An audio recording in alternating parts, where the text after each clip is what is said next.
Magandang buhay mga ka-update.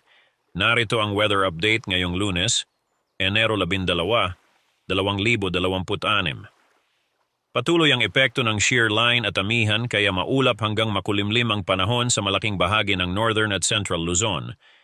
May light to moderate rains sa Cagayan, Isabela, Aurora at Quezon at posibleng heavy rains sa ilang bahagi ng Cagayan at Isabela, kaya mataas ang banta ng pagbaha at landslide. Sa Cordillera at natitirang bahagi ng Cagayan Valley, makulimlim na may paminsan-minsang ambon.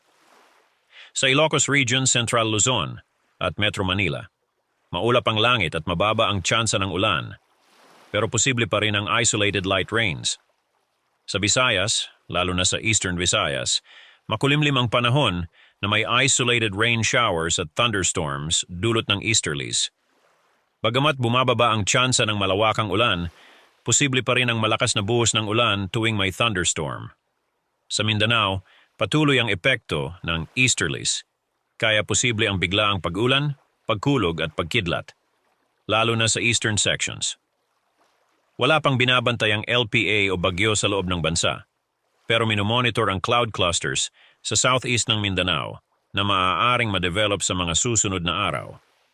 Huwag kalimutan mag-follow sa ating page and i-share ating video para updated ka lagi sa lagay ng panahon.